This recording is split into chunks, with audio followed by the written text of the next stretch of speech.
اللہ اللہ اللہ شان عید مرحبا شان عید مرحبا شان عید مرحبا شان عید مرحبا۔ خوش آمدید ناظرین، عید کے مہمان آپ خصوصی ٹرانسمیشن دیکھ رہے ہیں ARYQ-TV پر، اور ہمارے مہمان ہیں معروف عالم دین مفتی محمد اکمل صاحب۔ مفتی صاحب، آپ کے اکثر بیانات میں نے دیکھے ہیں، سنے ہیں، آپ کے خطاب بھی میں نے سنے ہیں، اس میں اکثر ایسا محسوس ہوتا ہے کہ آپ نعت خوانی کے یا نعت خواں کے مخالف ہیں، حالانکہ ایسا نہیں ہے، مجھے پتا ہے۔ اس کی ذرا میں چاہوں گا کہ آپ وضاحت فرمائیے۔ جی بالکل، آپ نے جیسے آپ کو معلوم ہے وہی حقیقت ہے۔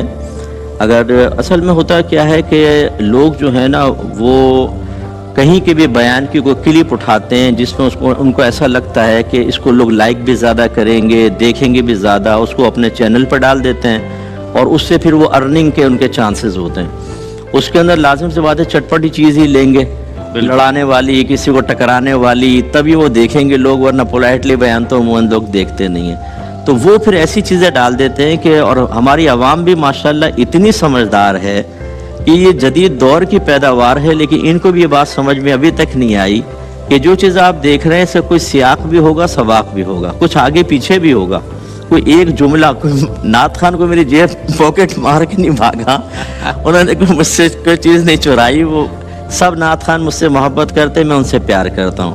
میں جن نعت خانوں کے خلاف ہوں وہ ان کے ہیں جنہوں نے نعت خوانی کو ایک پیشے کی طرح بنا لیا ہے، اور وہ نعت خوانی کی عزت نہیں بڑھا رہے بلکہ بعض اوقات بدنامی کا سبب بنتے ہیں۔ میں ایسی نعت خوانیوں پر کلام کرتا ہوں جس میں کلام حضور کے تقدس کو پامال کیا جا رہا ہوتا ہے، ایک تماشا بن چکا ہوتا ہے۔ آپ سن لیں ہمارے بیان، سیاق و سباق، اور میں تو محتاط آدمی ہوں، ہمیں پتہ ہے کہ عوام سنتی ہے، اس سے کوئی نتیجہ نکال لے گا، کوئی نتیجہ، تو اس لیے وضاحت بھی کرتا رہتا ہوں بار بار کہ بھئی ہم نعت خوانی کے مخالف ہیں، نا نعت خوانوں کے۔ جتنے نعت خوان آتے ہیں ان سے پوچھیں، پیار محبت میں یہاں بیٹھتا ہوں، سنتا ہوں، ذوق بھی ہوتا ہے، اور میں ماشاءاللہ اکثر میں لوگوں سے کہتا ہوں کہ اگر آپ چاہیں تو بڑے سے بڑے نعت خوان کو اپنے گھر میں حاضر کر سکتے ہیں، اور مفت میں۔ وہ کیسے؟ آپ بیٹھ جائیں کمپیوٹر کے سامنے، اس پہ یوٹیوب کھولیں، ایک کلک کریں، ہر بڑا نعت خوان آئے گا۔ میں جب ذوق میں ہوتا ہوں تو پھر میں لائٹ ڈم کر کے اس طرح لگا لیتا ہوں، ہیڈ فون لگاتا ہوں اور سنتا ہوں اور ذوق حاصل کرتا ہوں۔ یہ نعت خوانی نہیں ہے کہ ضروری ہے کہ میں اسٹیج پہ جا کر بیٹھ کر اور وہاں یوں سر ہلا کر آپ کو متاثر کرتا نظر آؤں، تو یہ ماشاءاللہ محبت ہے، پیار ہے۔ بلکہ اگر غور کیا جائے تو بہت سے نعت خوان مجھے کہتے ہیں صاحب آپ بالکل ٹھیک کر رہے ہیں، کیونکہ ہم بھی بدنام ہو گئے ہیں ایسے لوگوں کی وجہ سے۔ اور جب آپ کلام کرتے ہیں تو لوگ فرق محسوس کر لیتے ہیں کہ اچھے نعت خوان کون ہے اور خراب کون ہے۔ اب میں اس کی تفصیل میں نہیں جاتا، لیکن بہرحال ہمارا مقصد ایک نیک مقصد ہے، ہم لوگوں کو دین کی طرف لانا چاہتے ہیں۔ اور پھر میں ذرا محسوس کرتا ہوں کہ ہمارے ہاں مستحبات کی اتنی کثرت ہو گئی ہے اور اس کی اتنی اہمیت ہمارے ذہنوں میں ڈال دی گئی ہے کہ ہم بعض اوقات اصل دین کو چھوڑ بیٹھے ہیں۔ ہمارے گھروں میں درس قرآن نہیں ہوتا، درس حدیث نہیں ہے، درس فقہ نہیں ہے، قرآن و حدیث سے ثابت شدہ تصوف کا درس نہیں ہوتا ہے، لیکن 11ویں شریف، 12ویں شریف، ختم قادریہ، نعت خوانی یہ لگاتار ہو رہی ہے، تیجے 40 پہ ہو رہے ہیں، جن کو میں ناجائز نہیں کہتا ہوں، خرافات سے خالی ہوں اور اچھی نیت کے ساتھ ہوں تو درجہ استحباب میں بھی آئیں گے، لیکن یہ ہمارا اصل مقصد نہیں تھا۔ یہ اصل مقصد پہ چلتے ہوئے یہ سپورٹ کرنے والی چیزیں ہیں، نہ یہ کہ یہ منزل ہیں۔ نتیجہ نکلا کہ آپ دیکھیں لوگ قرآن سے دور ہیں، حدیث سے دور ہیں، فقہ سے دور ہیں۔ آج اگر آپ مسجد میں اعلان کر دیں کہ درس قرآن ہوگا، درس حدیث ہوگا، 10 آدمی بیٹھے نظر آئیں گے، لیکن آپ اعلان کر دیں کہ نعت خوانی ہوگی اور یہ بڑے بڑے نعت خوان آئیں گے، پوری مسجد بھری ہوگی اور دل رکھنے کی جگہ نہیں ہوگی۔ یہ تبدیلی کیسے آئی؟ یہ چینج کیسے آئی؟ نعت خوانی بہت اچھی چیز ہے، ہمارے ذوق میں اضافہ ہوتا ہے، عشق رسول میں اضافہ ہوتا ہے، لیکن آپ 1,00,000 سال بھی نعت خوانی کرتے رہیں، ایک بھی عالم نہیں بنے گا، ایک بھی مفتی نہیں بنے گا، ایک بھی حافظ قرآن تیار نہیں ہوگا، ایک بھی لیڈر تیار نہیں ہوگا۔ اس بات کو سمجھنے کی ضرورت ہے۔ تو ہم بیلنس قائم کرنا چاہتے ہیں، ہم یہ چاہتے ہیں کہ لوگ سمجھیں اس بات کو کہ مستحبات اپنی جگہ، لیکن جو فرائض اور واجبات ہیں وہ ان سے فوقیت رکھتے ہیں. ایک شخص کو کینسر ہو جائے اور اس کا بیٹا اس کا علاج نہ کروائے بلکہ بادام پستے گھونٹ رہا ہے, آپ نے کہا یہ کیا کر رہا ہو؟ وہ کہتا ہے میں اپنے ابا کا دماغ تیز کرنا چاہتا ہوں. تو آپ بولیں گے بھائی یہ دماغ تیز چھوڑ, پہلے یہ کینسر ہٹا, والد صاحب فوت ہو جائیں گے. معاشرے میں کینسر پھیل چکا ہے.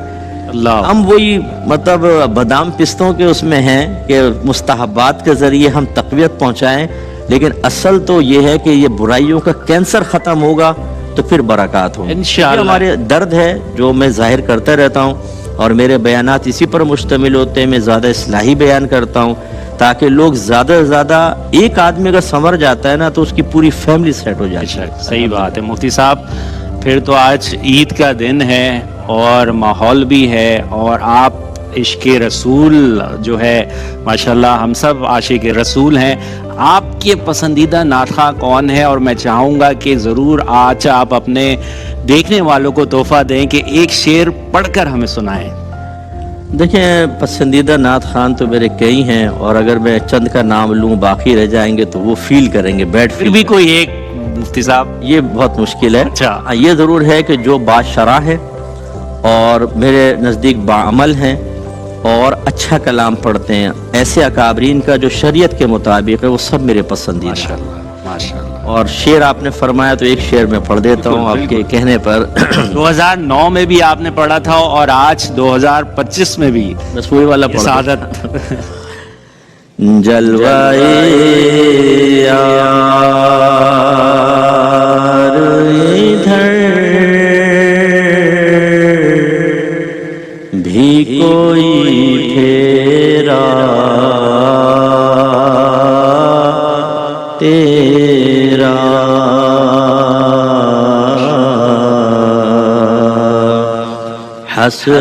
حسرتیں آٹھ پہر تکتی ہیں رستا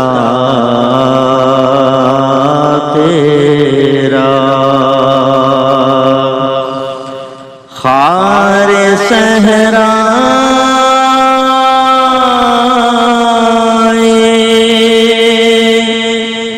نبی پاؤں سے کیا کام تجھے, آ میری جان میرے دل میں ہے رستا